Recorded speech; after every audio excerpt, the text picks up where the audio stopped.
Bosslers of Phi Beta Beta, the year is 2022, and I'm here with the great charter member Larry Walls, and we're here just to have a conversation about Omega and what it means to him and who he is and where we're going. So, Walls, I appreciate you, bro. Thank you for your time this morning, this afternoon, this evening, and it's a pleasure. Thank you, Brother Joe Pay. I really appreciate brother extraordinary Bossless. It's been a labor of love through all these past 50 plus years that I've been a member of Omega Psi Phi fraternity. It's really meant a lot to me in my life and really patterned my life, almost like a religion that I practice. But you asked me earlier about what inspired me, and it's just that I came up in the 60s, my parents were sharecroppers from Texas, and I was raised in Fresno initially, worked in the fields and so forth. And I didn't know how important education was and what education would do for black people, but I knew that I had to get an education. I've been reading this book. I just finished this book by Booker T. Washington, and I didn't know how great a man he was until after I finished his book, and I realized how great a man he was in terms of starting out as a slave child back in the 1860s, and he ended up coming out of slavery, getting a formal education, starting Tuskegee Institute around the city of Tuskegee, to the point where he became an international, well-renowned leader of the black race. Back at the time when we were just coming out of slavery. He rose to the level that he had dinner with kings and queens and presidents and so forth. And I thought that I had done a lot in terms of coming up as a child in Fresno, having worked in the fields, in the grape fields and the cotton fields. My parents moving to Los Angeles, going to an all-white school in the 60s, graduated in 1965 from Duarte High School. But in that 4 years, from 61 to 65, I had to go through the civil rights era when they had all the abject laws against black people going to school, going to swimming pools, going to movie theaters, having jobs, being able to buy homes and own property, even to getting married. So not knowing about Booker T. Washington, what went on back in those days, I struggled with against racism, but I was able to graduate from high school, and in reading Booker T. Washington's book, I found that he found that right after slavery, the best thing that could help the black people was to teach them to have a skill that they could sell, either working in the fields or working in a brick maker, working in carpentry, working in husbandry, working in farming, doing culinary work, being maids and so forth. If black people had skills, that would make themselves invaluable to the white society, and they could progress. And these people were just coming out of slavery. And I saw what he did, and he was saying how school should teach you to have a skill as well as to educate your mind. And that was his focus, was to teach young blacks and older blacks to read, write, and have a skill. And so unbeknowingly, when I was in high school, I realized that in order to be successful, that I should be able to get a skill coming out of high school so I could make myself invaluable. And I realized that the people I saw that were going to college were the black athletes. And so I got into athletics, track, football, basketball, because that was going to be my skill to get to a higher level. And also I noticed that entertainers were the black people that got recognition in society. So I got into the singing group so I could be a singer. So my two skills coming out of high school was going to be singing, performing, and athletics. But I stopped the singing and performing when I went to college, and I played football, basketball, and I ended up getting a scholarship to go to San Jose State and run at Speed City, the most outstanding track and field school in the history of track and field. I participated with John Carlos, Tommy Smith, Lee Evans, all these world record holders, even to the point where I got an opportunity to go to the Olympic trials. Never made the Olympic team because I got involved in education. They weren't making money in track and field like they do now. They make millions, but back then you only made a couple $1,000s. And so I wanted to go into teaching, to be an academic teacher. And eventually, this led to me going to law school to become an attorney. So, but I didn't know that these were the things that Booker T. Washington was teaching black people back in 1895. And somehow it was just ingrained within my soul to do these things. And the reason why I'm talking about this is because I think we're in a crisis right now in the black community, especially for black males. They have no direction. They're into trying to be women, drugs, alcohol, that type of thing.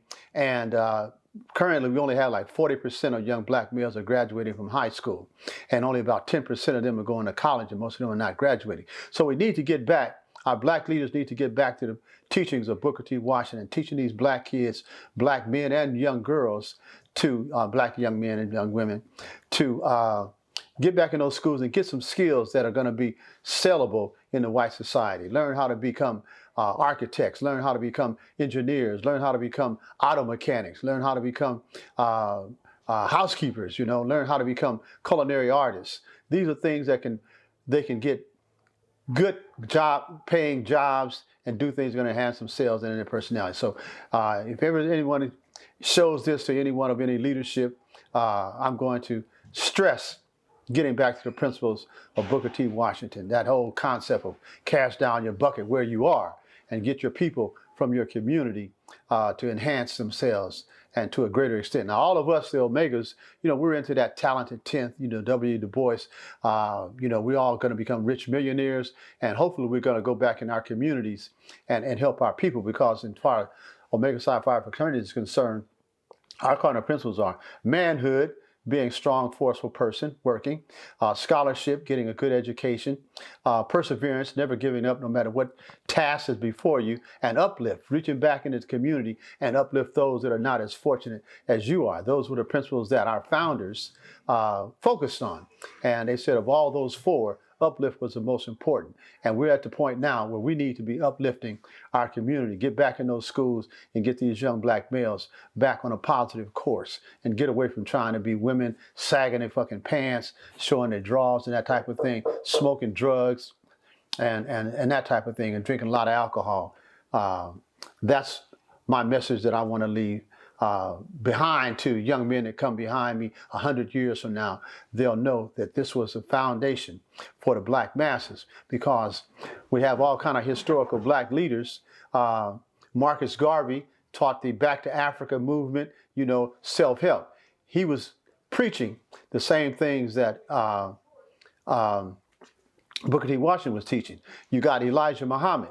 Now, he used race hatred of the white man to enhance black men, to get them, black people, to get them to focus on themselves. But he was talking the same things that Booker T. Washington was talking about. Self-help, doing your own businesses, getting your education, and become powerful black men. But that started with Booker T. Washington. Martin Luther King came along, and Martin Luther King was talking the same thing. Black self-help, enhancing the black race. But I don't necessarily say he went wrong, but when he got things going for the black masses in terms of racial discrimination, got the 1964 Civil Rights Act passed, 1968 Civil Rights Act passed, he started thinking about the real problem in America wasn't necessarily the black-white issue, it was economics. It was that the rich had money and the poor didn't have any money. And that poor group was blacks, Hispanics, Indians, and other poor people. So he started preaching about the economics changing the financial structure and having the money taken away from the rich and given to the poor, so everybody in America could share in his wealth. Well, the white establishment, they didn't care about Martin Luther King talking about the black problem, civil rights, and fighting for black power. But what they did concern themselves was that he was talking about taking money from the rich industrialists and giving it to the poor people. That they were not going to tolerate. Shortly after that, he was assassinated, not because he fought for black people, but because he was trying to change the governmental structure in America.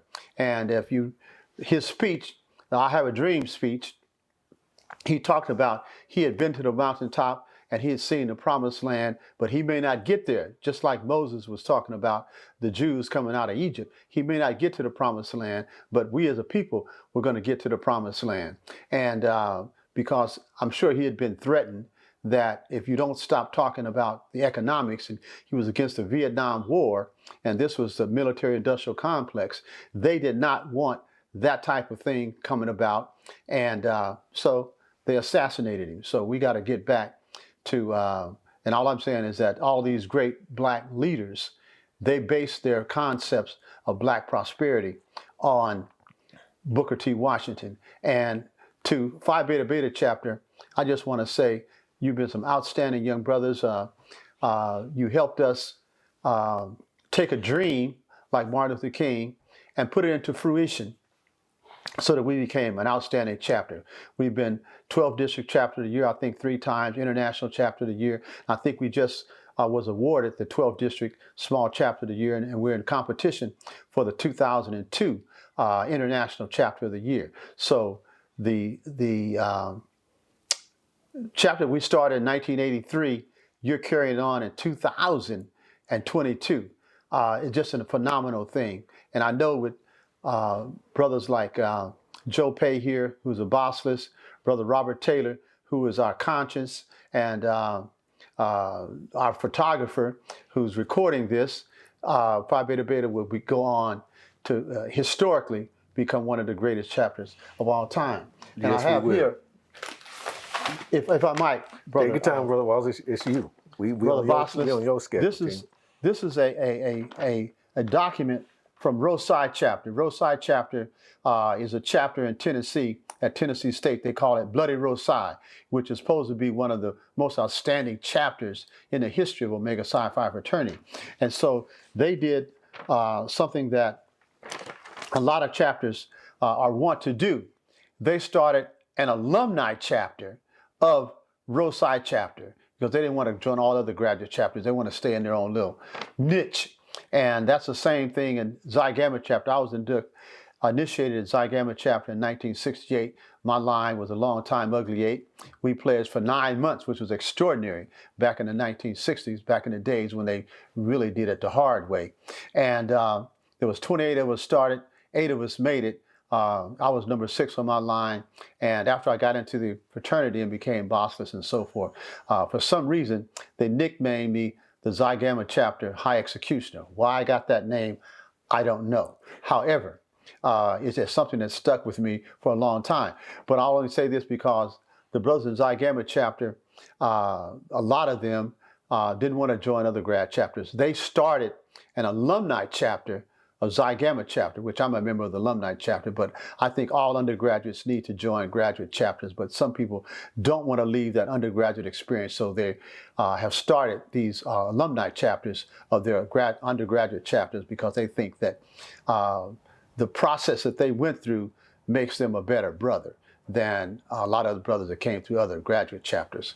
But I just want to point out that Rosai chapter has started that process. Appreciate it, team. And like I said, we're on your schedule. So my questions, are second to you. We're going to take a back seat and whatever you want to talk about, we talk about today. But I do have a few questions. Yes, sir. They're all lined up with what you already spoken on. I'm pretty sure the things I want to talk about will be brought out by your questioning. You've already answered some of them. But we got to backtrack. Full name and your date of birth. My full name is Larry Dean Walls. My date of birth is June 20th, 1947. I just celebrated my 75th birthday. And interestingly, I had a big $50 dinner for my 70th birthday, big celebration. A lot of brothers came, a lot of my friends came, and I was very sad at the time. I was sick, and I'm sick now. And I didn't think I was going to be here to see this day. And a very good lady friend of mine who's known me my entire life told me that we weren't there for no pity party. This was supposed to be a celebration. And I was saying how I wasn't going to make it to my 80th. And Brother David Kraft, who was came through Xi Gamma chapter, one of the he was on the jive, slip and slide jive time 5 line. I think his line name was Blanket Butt. He was a big brother, had a big butt, and the brothers used to like to, harass him about that, But at the end of the meetings, they would say, blanket butt, get out here, and he got some positive reinforcement. But he said, well, don't think about making it to the next 80th birthday party, work on the 75th. And so I decided, I said, okay, well, let me cut that down to a 5-year program. So my birthday is on June 20th. So a couple of weeks ago, I had my June 20th birthday party celebration. My daughter put that together basically for my immediate family, and some of the frat brothers came by and everything. And we had a really good time, with that. So that's happened before. Pleasure, and thank you for being with us all this time, and I'm so grateful to have you here and part Are of you my speaking life. loud enough? Can they hear you? Yeah, we on the mic. I'm hard of hearing now. Okay, I'll speak I got up so there. many problems. I can barely see.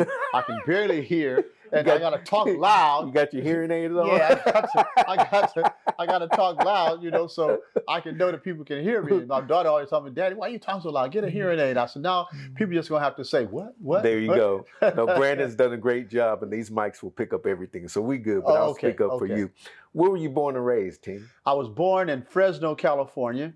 I was born in Fresno Community Hospital, but we lived in a little town called Selma, California, and eventually we moved to Fresno, and then we bounced around Fresno.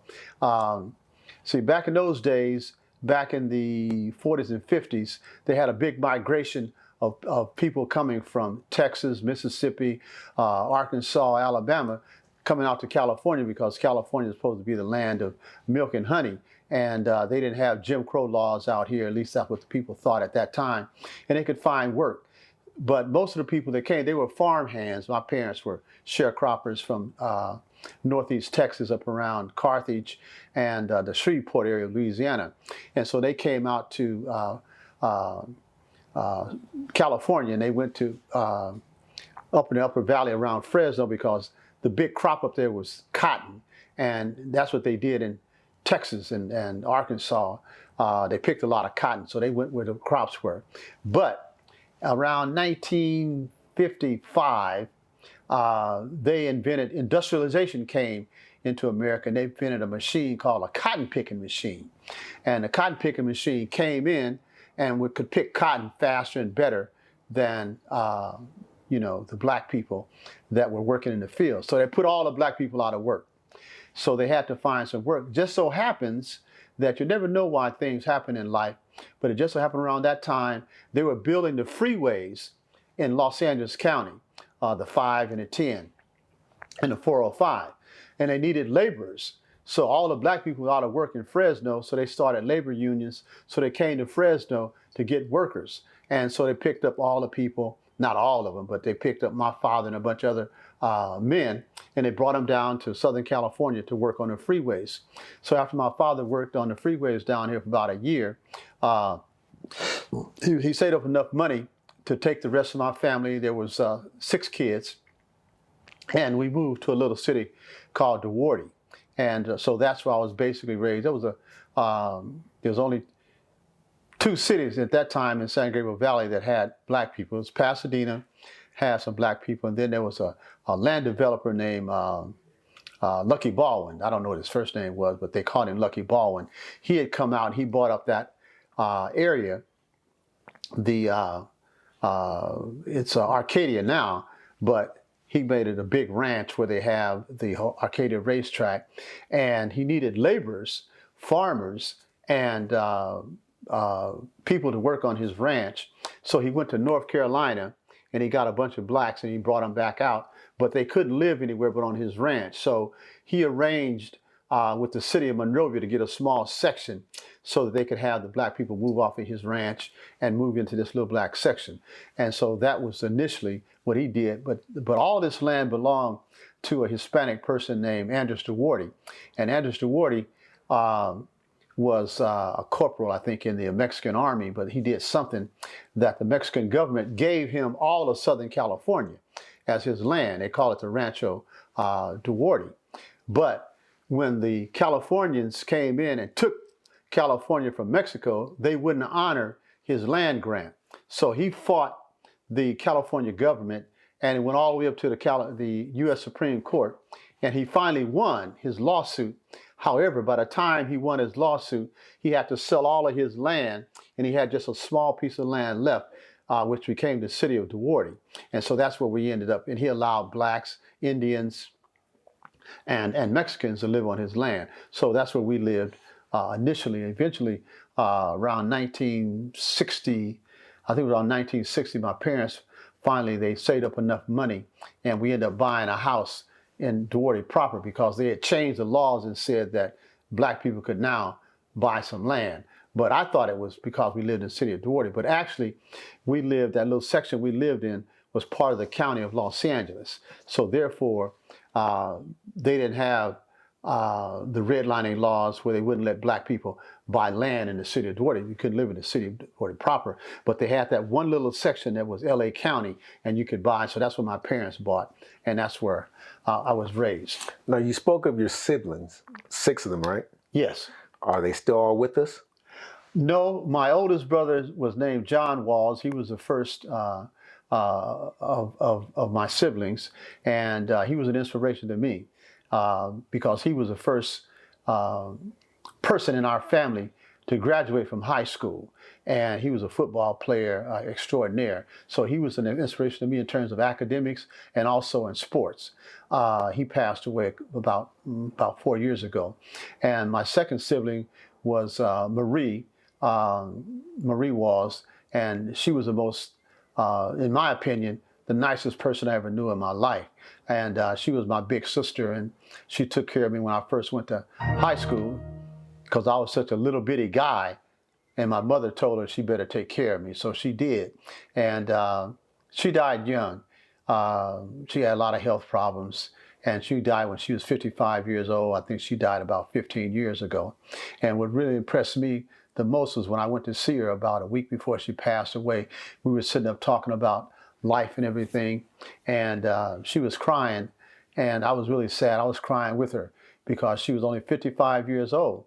And, you know, I was like I think I was in my 40s then, late 40s, and she was crying while she said she was too young to die.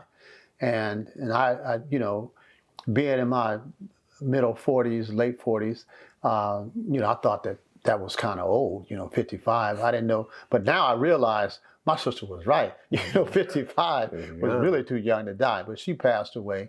And then I have a brother, his name is Doc Walls, and he's about a year older than I, and he was very instrumental in my personal development because I was a very sickly child. I had spinal meningitis as a baby, which left me paralyzed in my left leg for a long time, and it stunted my growth. So I was really small for my age, but he was a big strapping buck, like bossless Joe Pay here.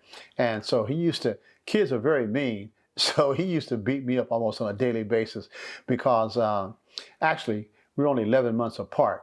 And so he never had a chance to finish his babyhood before I came along. So he was kind of pissed because I started getting all the love that he wasn't getting. So he took it out on me, slapping me around, beating me up and everything. But he taught me how to be strong and how to be a man, how to handle myself in the streets and this type of thing, because he was a real fighter. This guy was a real fighter. He was knocking people out when he was 13, 14 years old. He had a devastating left hook. I thought he was a forerunner to Marvin Hagler because he pow, and you went to sleep.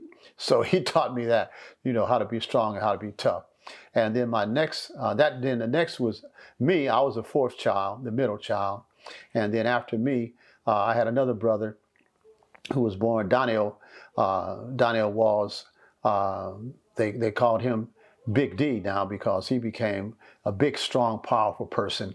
And in our neighborhood, we didn't have basically like they have gangs today, but every neighborhood had a strong group, and you had to support your group. And they called us the good old boys. You didn't mess with the good old boys.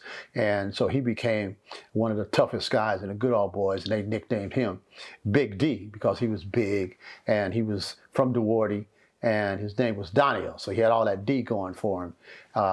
So he was 2 years younger than me, but twice as big as I was. And then my next sibling was Nelvia. Well, she was the second girl in the family, and real nice young lady. You know, she raised her family, uh, you know, she got married to a gangster, and so when you marry gangsters, you have life-related problems. And then my next sibling was Gloria. Gloria was, and she really adopted me as her big brother because I think I was like 15, 16 years old, and she was a baby. She didn't like sleeping by herself, so she used to come and sleep with me, you know. So she always said I was her big brother. And after my mother and father died, then she considered me to be her father figure. And I became a grandfather to her daughter. She had 3 children.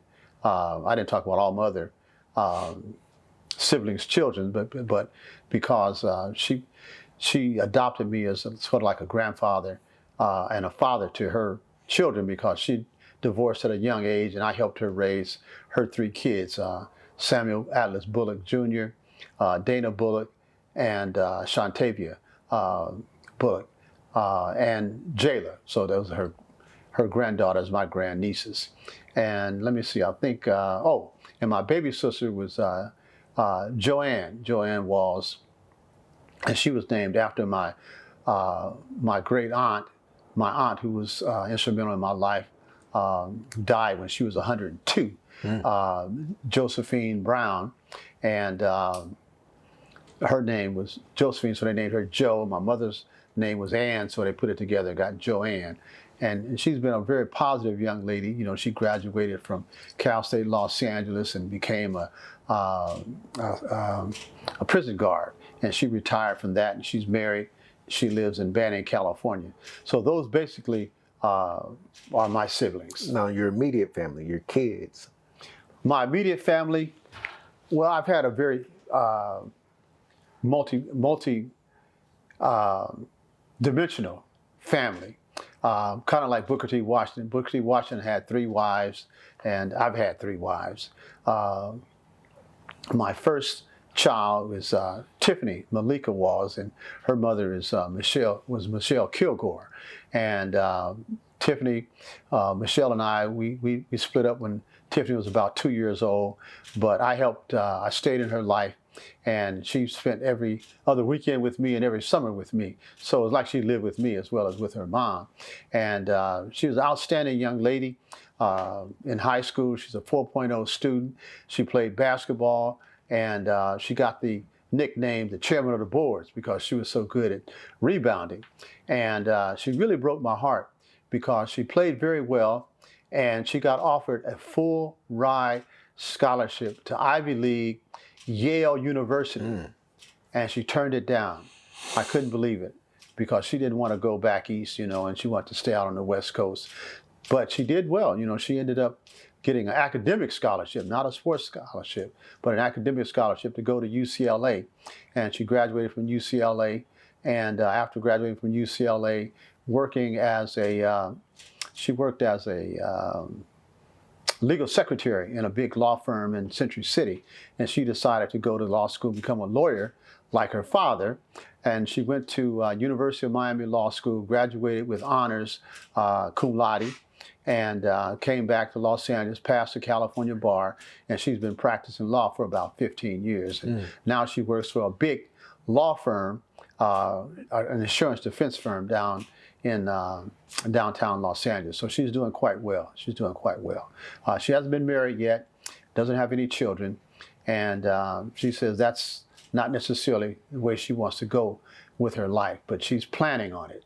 She's planning on it. So if you know any 6'7", light complected brothers that want a 6 foot tall, statuous, very beautiful young lady as a wife to have his children, so I can get a 7 foot grandson and get in the NBA, I really would appreciate if you get in contact with me.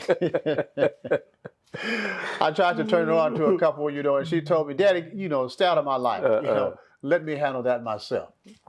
Those are all you just have one daughter? You got a son, don't you? Yeah. Yeah. Okay. I was just finishing with my daughter. I have 2 sons. My oldest son was by one of my college sweethearts, Nadine Franklin, and his name is Damian Franklin Walls, and he's an outstanding young man. But he came through. He was born in 19. I think he was born in like 1970, 1971, and so he grew up in the 1980s when gangstering was proliferating, and pharmaceuticals was the type of business that young black men got involved in. So he got involved in the pharmaceutical business, and he had a few run-ins with the legal system, and he had to get a master's degree in penology. But now he's doing really good because he has two children of his own. He has a daughter who is a master sergeant in the Air Force Reserves, and he has a son who graduated, my granddaughter. I drew a blank. I can't think my granddaughter's name.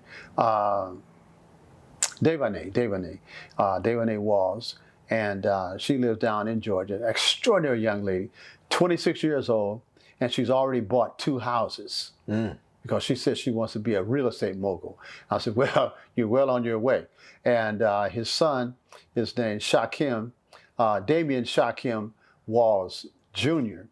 But because of my son's proliferation and getting a master's degree in penology, I call my grandson Shakim, because names kind of stick to you, and you get that contact. Being a junior, you think you have to do like your father and stuff. So I said, no, I'm not going to put that label on him. I'm going to call him Shakim. So I call him Shakim. And he's done quite well. He graduated from Bethany College in Kansas and got his BA. Then he went back to Fort Worth, Texas, where he was raised, and he became a school teacher. And he worked as a school teacher for a couple of years, and he felt like he wasn't making enough money. Now he is a top salesman at a Cadillac dealership in Dallas, because, in Texas, they like to drive them big Cadillacs. And so he figured he made twice as much money selling Cadillacs as he did teaching. So he's going to get back into working with kids at a later point in his life. I think those are my grandchildren. Then I have a younger boy. My youngest son is named Senqua Mali Walls, and he's named after a civil rights leader. I don't know if you ever heard of this guy named Senq. He was a black leader, a slave that they took over the Amistad ship back in like 1845, and it was the first time that slaves, wasn't the first time the slaves had rebelled, but it was one of the times the slaves rebelled, killed the white master, and took the ship. They saved to America. This captain, he captured them, and he claimed salvage in the slaves and the ship. And so they went to court on that, and Senq, and I think it was about 10 other slaves, they were able to win their lawsuit against him and prove that they were kidnapped Africans coming from Africa, so therefore they were free men and they had the right to kill the slave master. Surprisingly, the case went all the way to the U.S. Supreme Court, and former President John Adams was the defense attorney that argued the case before the U.S. Supreme Court, and they prevailed, and they ruled that Senq and the other Africans were free, and they set them free. So I happened to read the story about the Amistad, and I saw that, and I wanted my my grandson. I don't believe in juniors. I think everybody should have their own name so they can develop their own ID. So my mother wanted to name him Larry. His mother, Cassandra Lineberger, was a young lady I married. She wanted to name him Larry Walls Jr. And I said, no, he's going to have his own name, his own identity, and I'm going to name him after this civil rights leader.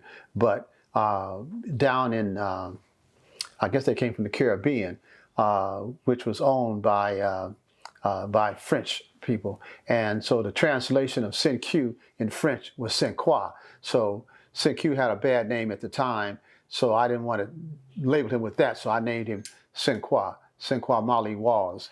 And Mali was Muslim for like Prince. And because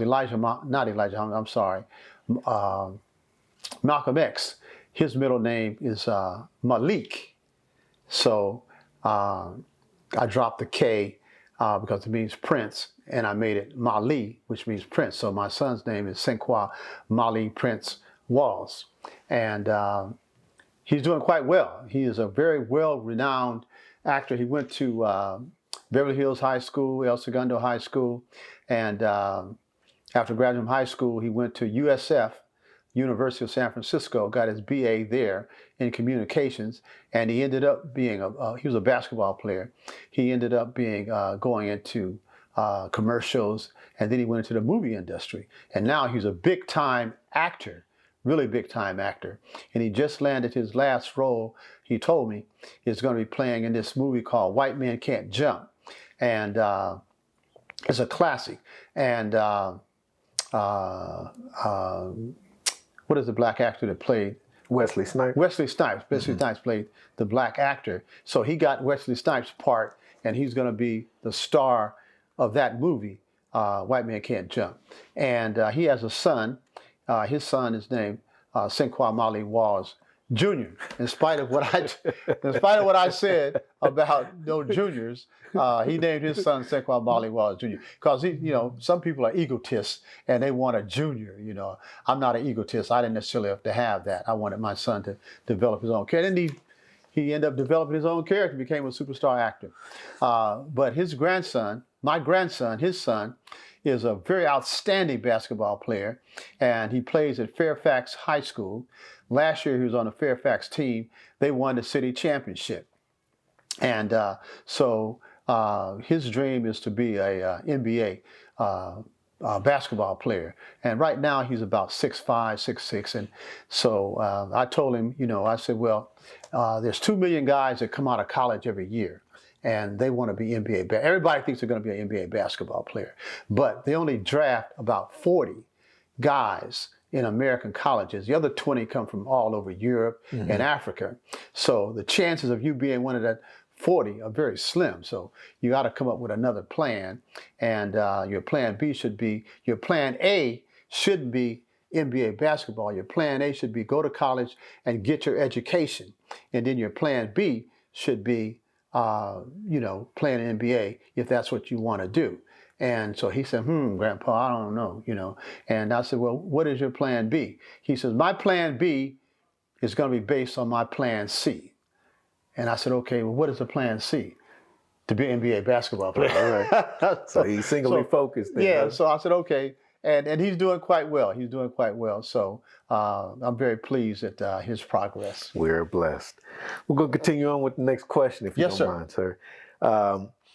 At initiation, what was your line number, initiation date, and initiation chapter? Okay. My initiation chapter was Xi Gamma chapter, San Jose.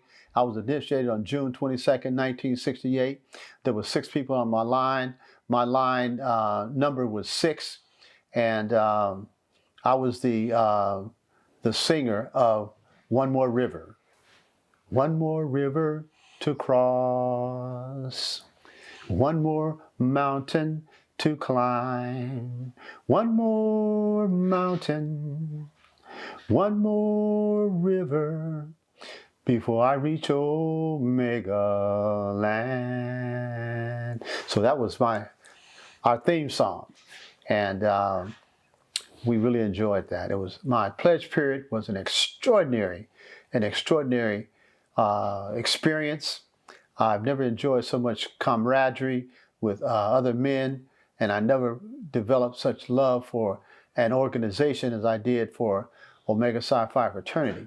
And it's very interesting, the way I got interested in Omega Psi Phi fraternity. I was going to Mount San Antonio Junior College in Pomona, and one of my best friends was a basketball player, and he told me about the fraternity basketball games in Los Angeles. So he took me out to the fraternity basketball games, and I was so overjoyed because fraternity basketball games, you had 4 major black fraternities: Omega Psi Phi, Kappa Alpha Psi, Alpha Phi Alpha, and Sigma Phi Beta Sigma. And they would have this big tournament every year.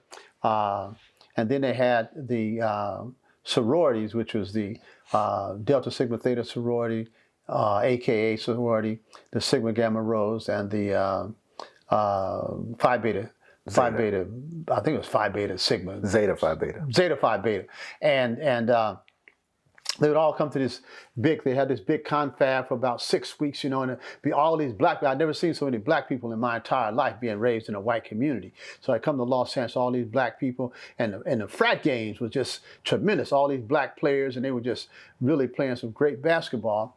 And my buddy, he knew some of the Kappas, so we would sit in the Kappa stands, and I would sit there and I would listen to them, and they were singing their little songs, if you want to be a Kappa, Kappa Alpha Psi, blah, blah, blah. And it didn't move me. I didn't feel any love for them.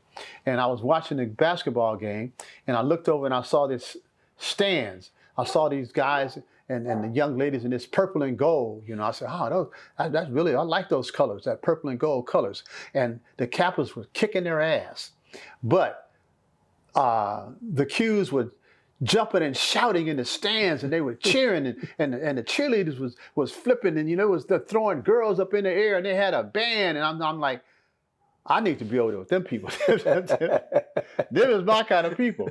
And so later on that night, when you go by, the different fraternities had frat houses and stuff, and they'd have after parties, and we went to a party at the Kappa house, and I didn't feel comfortable there, and we had taken. Me and my two buddies, we had taken a couple girls from school with us. One was a Jewish girl, one was a white girl, one was a sister, and one was a Mexican. And so we were at the Kappa house party, and the Jewish girl told me, she said, Larry, we need to go to the Q house. I said, really? She said, yeah. She said, because you're a natural born Q. You'll love those Omegas, they're your kind of people. And so I said, okay, well, let's go. So we go to the Q house, and so we're walking up, you could hear this music blaring, they had James Brown blaring. I said, that's my boy, James Brown. So I start partying and stuff. We get in the house, and these people are partying, the walls and sweating and everything. I'm like, yeah, this is where I'm supposed to be. So that started my interest in Omega Psi Phi fraternity.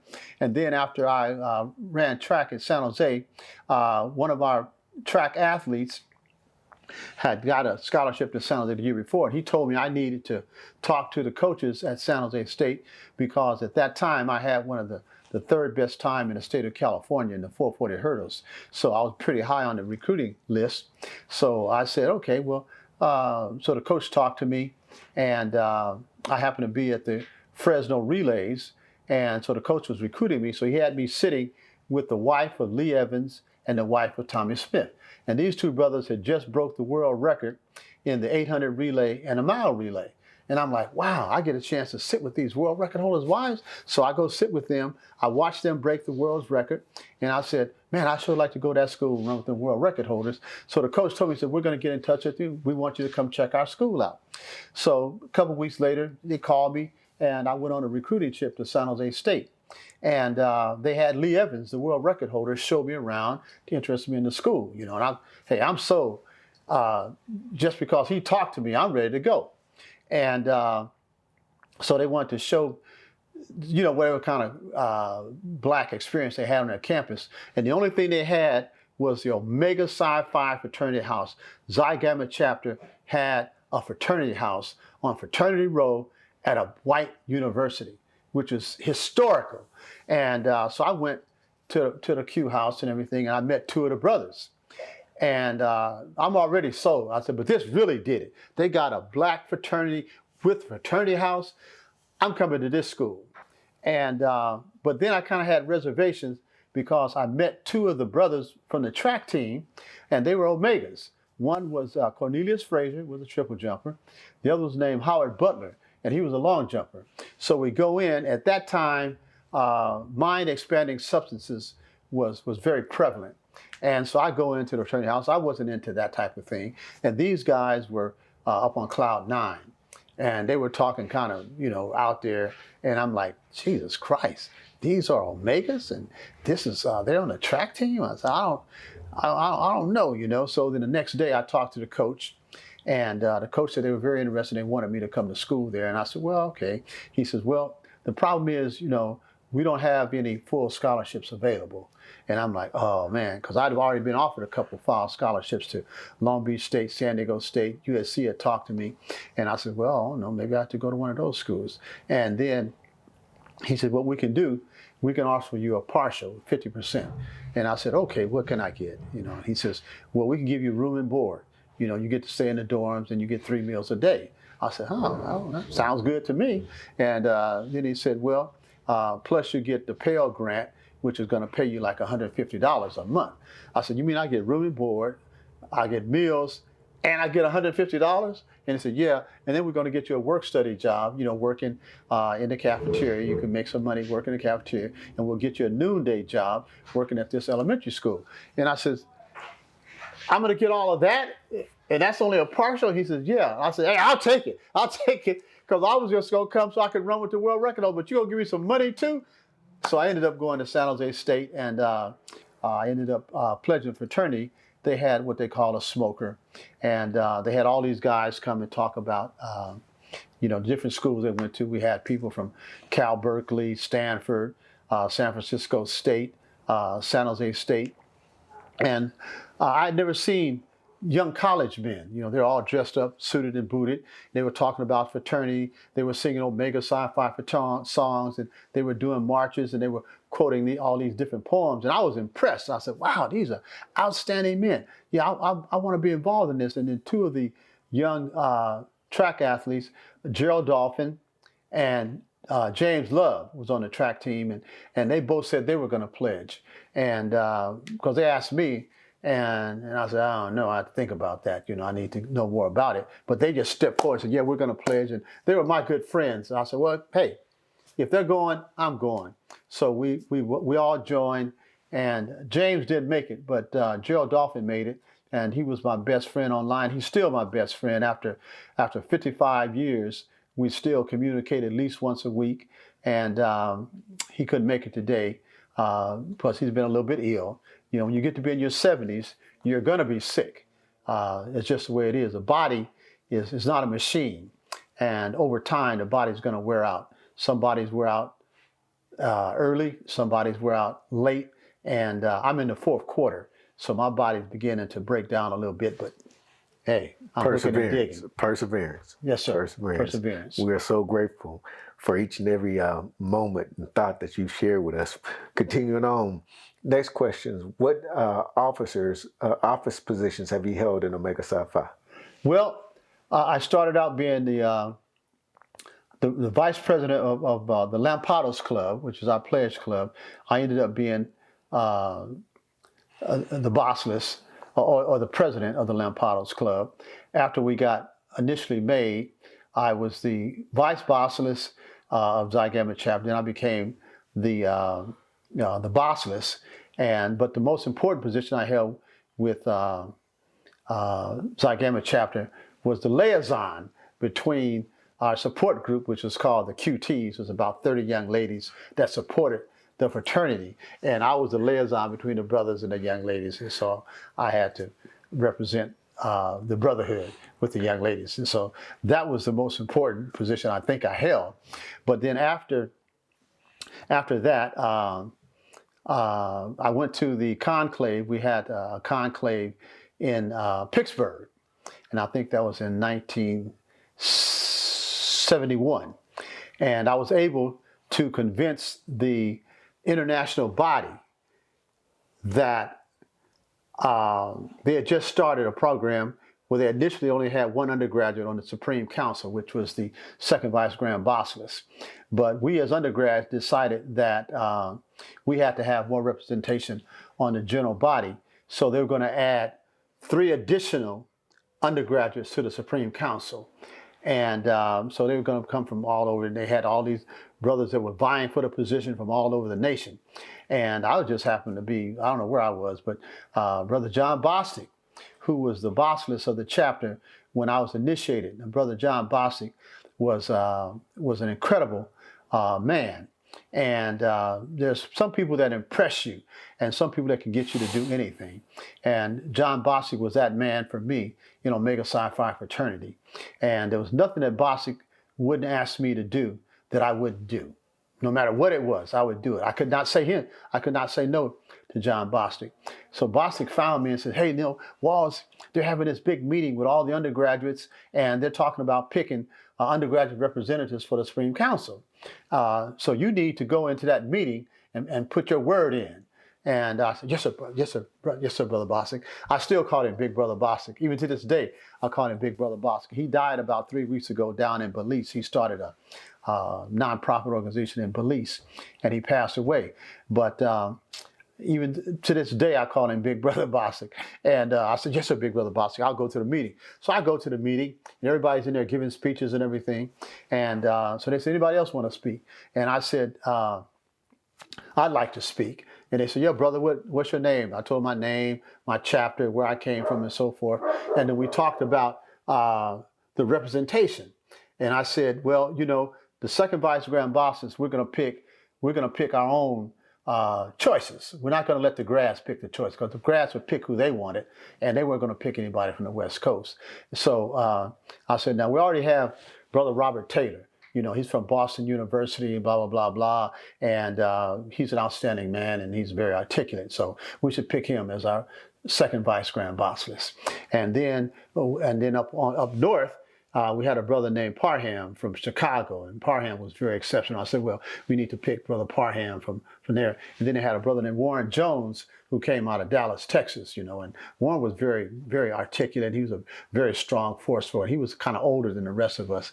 And so we said, we're going to pick Warren Jones. I said, now, to make this complete, we need to have somebody from the West Coast. Because the West Coast is part of Omega Psi Phi fraternity as well. I said, now, the North is pretty set, the East is set, the South is set, but the West is where the growth is going to be in Omega Psi Phi fraternity. And we need to grow the undergraduate representation from the West Coast. And I'm the man who was able to do that. So you need to pick me to be on the Supreme Council, you know, from the West Coast. And so we have the East, the North, the South, and the West all covered. But the only thing is that the general body had to vote that in. And so they were not going to vote for the West Coast person. So we go back, and so we tell, there was the 12th district representative was Fillmore Graham. And Fillmore Graham came from Tennessee State. And he was a very powerful Omega man. And they wanted him to run for Grand Bosses and so forth, but he was on the West Coast in Vallejo, and he was part of the 12th district, and he wasn't interested in going back. He used to going back in the South, but he was very strong. And so we told Fillmore about what our plan was and everything. And so Fillmore says, we're going to get this passed. So Fillmore gets up and he gives an elaborate speech. You know, he had a booming voice, you know, he was very powerful. He was a big black man, you know, and he was strong. And he gave this speech, and he says, you know, we need to let the undergrads pick their own representatives. And we need to stop, you know, this democratic process and blah, blah, blah, blah, blah, blah. And we need to have our undergrads pick their own representatives, because that's what the undergrads want. And we want the undergrads to pick. And these are the 4 men that these undergrads have picked. And we need to vote unanimously for these 4. And so the Grand Bosses, you know, he liked me, and James Avery. And then the Grand Bosses says, we need to go along with what undergrads want, and we need to pick their 4. And it was the first time they voted in history to let the undergrads pick their own representatives. And to this day, the undergraduates pick their own representatives nationally and locally. There we go. So I had a part of that. Walls was right there on the start. All right, team, we're going to move along. And my name was, we were the undergraduate representatives of the Supreme Council. There we go. What are some of the great things about Omega that should be protected and sustained? Ask me that question again. What are some of the great things about Omega that should be protected and sustained? Well, just our history, and you just look at the founding fathers, what they instituted as being the principles of Omega Psi Phi fraternity. Scholarship, perseverance, uplift, those things have to be sustained. We have to be, you know, have to improve our manhood. We have to keep our scholarship, our perseverance, never giving up, and our uplift, primarily going back into the community. But the most important thing, I think, is the motto. Friendship is essential to the soul. I think the one area where we fall short is that we don't extend enough friendship out into the general community.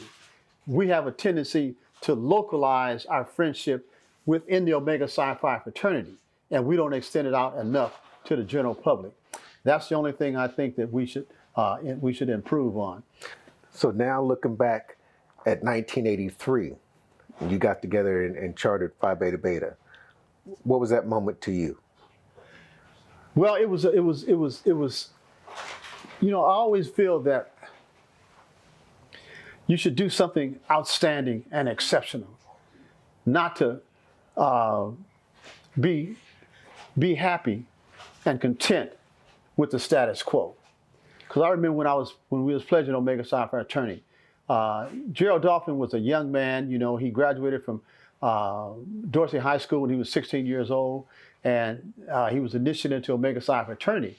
I think he was like 18 years old, but he was the favorite of our bosses at that time. Was a person named Reuben Warren. Reuben Warren was an extraordinary man, and he was the one that changed the context of Xi Gamma chapter. He came from Prairie View University, so he brought the Southern element to the West Coast, and he nicknamed Gerald Dolphin my dog. And so he told Gerald that your pledge line has to be exceptional. You got to do things that are dynamic. Do not be common. And so Gerald told me, he said, we got to do things that are dynamic. That's why we ended up pledging 9 months, because we was always doing dynamic stuff that the brothers didn't like. So, but anyway, so that impressed me. And so after I got initiated and everything, and I was up in Northern California, I moved down to Southern California, and the Southern California chapters were not conducting themselves the same way that the Northern California chapters conducted themselves, especially in the pledge process and the graduate chapters. So they weren't doing the things that. I didn't want you to look at me. I'm sorry. I do apologize. Brother Glover got to go. Okay. You know what I mean? So we're going to have to continue it at another time. Brother Boss, we got started. We got started and having such a good time. I just let it run. Sorry, but no, I'm really, really sorry to cut it because he does have to go. Yeah. He needs to be somewhere at 12, and it's 11:45 already. Cool. No, but let him finish that. I mean, I want to hear his last part. I didn't want you to look at me like that. That's the only reason why I went on there and said what I had to say, because you wouldn't looked at me, which I didn't want you to finish that. Okay. All right. I do apologize, but I didn't want you to That's my bad. Okay. So So he told me we had to do something dynamic, you know. And so when I came down to LA, it looked like the chapters weren't performing the way we did in Northern California, especially on undergrad level, in terms of things that we needed to do. And so I tried to get, I was a part of Zeta Rho chapter, and so I tried to get them to incorporate the ideas that I felt were necessary. And they didn't want to, because they're doing their own thing. They have their own leadership. So I was butting heads with their leadership, and I said, you know, everybody has to do their own thing. This is their thing. If you feel that Omega Psi Phi fraternity should operate in a different direction, then it's up to you to change that direction. So that's why I decided, I talked to some very influential brothers, and the first one I talked to was Jess Willard, and he and I were great friends, and I told him about I wanted to start this new chapter, and he was all in favor of it. I said, and he lived in Inglewood. I said, well, we could start a chapter in Inglewood. And so then I went around and started recruiting brothers. I started with David Kraft, and then Tommy Anderson, Adrian Porter. These are all brothers that were made with me in Xi Gamma chapter. And so we got together, and then we knew some brothers that we had made in Lambda chapter, Chris Thomas and Ron Jones and a few other brothers from Lambda chapter. And then we had made some people from Chi Beta chapter, primarily Valentine. Maurice Valentine. Maurice Valentine, and he was kind of like running the Chi Beta chapter. So we got all these brothers together and to charter a new chapter, because my thought process was we had a lot of brothers that were not financial, and they were always talking stuff about what they should do and so forth. And I said, okay, if you want to change the way things are operating, then we need to get into the fraternity and change it the way we want it to change. So you're talking about you want community service. So let's get together as young men, and we're going to change the context of the fraternity, and we're going to put it into community service and everything. And so we were able to get the number. I looked at the Constitution. It says how many members you need to charter a new chapter. So we got that prerequisite number of people. But there were people in the hierarchy in Southern California that didn't want a new chapter in Southern California. So they were against it. They went against us at nationals, and so they changed the rules and said, okay, we're not going to go with 13 because if you have a chapter in a certain area or a chapter in a city, they can claim jurisdictional integrity. And so you can't charter a chapter with 13 members. You got to have 23, I think it was. But we already had 25 on our roster. So when they make that rule, we shot another application in with the 25 members. And so they said, we got to give them the charter because they got the number of rooms. Mm-hmm. So anyway, we voted and we got the chapter in, and everything started, it just snowballed from there because we were instrumental.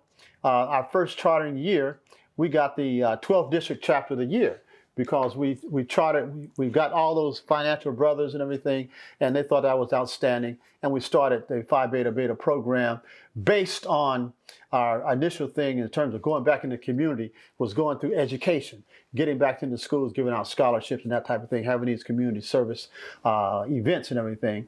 And so that's how it worked. I did have a picture. I was going to bring our chartering ceremony, but I couldn't find the picture. I don't know if I have the picture here in this book. Well, Brother Wallace, we so appreciate your time today, team. And I mean, we could spend another 5 hours and it wouldn't be enough. So we are grateful for your time. We're grateful for your service and so thankful for you. But we're going to continue this. We'll have a part 2 for Brother Wallace. Okay, before we do the part 2, I just want to give you this booklet, Joe, for the chapter. It may be somewhere, I don't know if it does, but it was the 2017-18 Founders Award Phi Beta Beta presentation. And that's something that we presented at the 12th District meeting. And I think it covers all those issues and has all that information. And I think it might have the chartering picture in there as well. We have the ability to capture thoughts and appreciate what you have in your words so that tomorrow, and 100 years from now, we can go back and review this conversation and remember it. And then have a young man, perhaps, that's seeking Omega at that point in time in 2050, 2090, 2180, whatever it is, look back and reflect upon where we are here today in 2023 and champion your words, your thoughts. So we're so grateful to have you here again, my brother. Okay, just do this for me. I read about the Egyptians.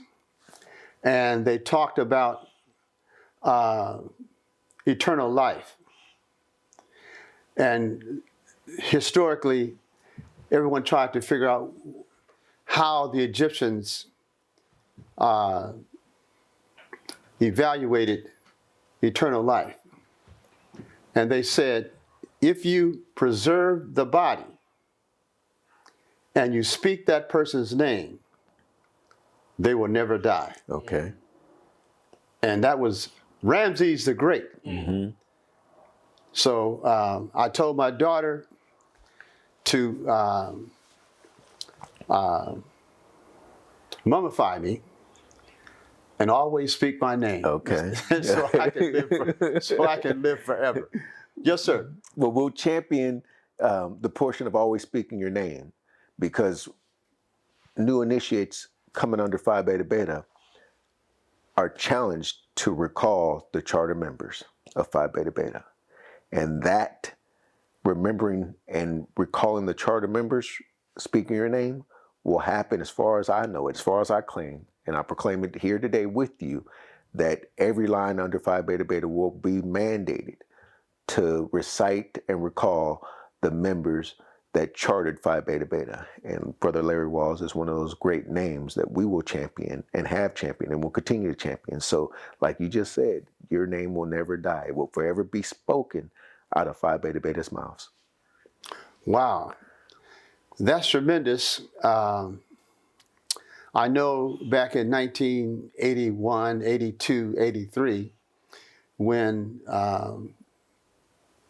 I came up with the idea about improving the performance of Omega Psi Phi fraternity in the Los Angeles area. I never contemplated that 55 years later, Phi Beta Beta chapter would be the outstanding chapter and outstanding young men that have come about to honor the Omega Psi Phi fraternity, Phi Beta Beta chapter, and me and the founders, not founders, but charter members my Delta sister corrected me and said, "You're not a founder. You're a charter member of a chapter." So it's a wonderful thing because throughout life, we're all going to leave a legacy of some kind. It might be good, might be bad, might be indifferent, or it might be nothing. But you will leave a legacy. And myself personally, I fancied myself as being a champion, and I wanted my legacy to be one of accomplishment and achievement. So I just made sure that whatever I did in life, I did it to the fullest extent, so that those that look back in my personal life, my athletic career, my Omega life, and say, that Larry Walls, he was a champion. He is truly a champion. One final question that we didn't complete last time is, what advice would you give to a brother entering Omega 20 years from now? The same thing I tell every young initiate. 55 years ago to this day, I have the same advice. Be a man of your word. A man is only as good as his word. If you give your word, you swear an oath to Omega Psi Phi fraternity. Make sure that you live that oath every day. And part of that oath is that you stay financial. You support financially the organization, because if you don't support the organization financially, then you have failed in one of the major cardinal principles, and that is your manhood. Because if you don't pay your dues, you don't represent Omega Psi Phi fraternity. And I told the initiates back in 1969, my first line, and I told the young men in Phi Beta Beta chapter, I can't remember the last line. I think it was, what year is this? 23. 2023. I think the last line I talked to was in 2021. And I told them the same thing I told the young men back in 1969. Be a man of your word. If you're not going to support your chapter, you're not going to support the fraternity financially, then you are not a true Omega man. And a man is only as good as his word. If your word is no good, then you are no good. That's the advice I would give. Oh, in addition to that, I tell the young initiates, never put a brother in a position where he has to treat you unbrotherly. You should be a man and take care of all your responsibilities. If you have to cause another brother to kind of take care of your responsibilities, then that brother may say, no, I'm not going to take care of your responsibilities. That's what you have to do. So you're putting that brother in a position to treat you unbrotherly. So my advice to every young initiate, never put a brother in a position where he has to treat you unbrotherly. Well, thank you, Larry Walls. That concludes this interview. Today was brief because we covered 99.9% of the conversation last time. We're so grateful to have you here today and are celebrating you. Just want to thank you again, team, for your presence and for all that you've done for Phi Beta Beta and Omega Psi Phi. Well, you know, can we create something? Because, you know, I went and got all decked out and put on my Sunday go to meeting outfit, and you had a 5-minute interview.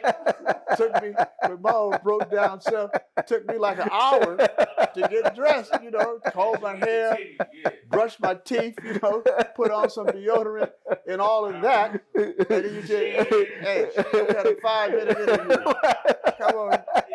Come up with something. Well, you had about 2 hours last time, and everybody was looking at me like, Joe, stop and cut it off. I'm like, no, we're going to keep it running. It was just one more we had left, team. Ah, wow. I got that Alzheimer's, and I don't remember that part.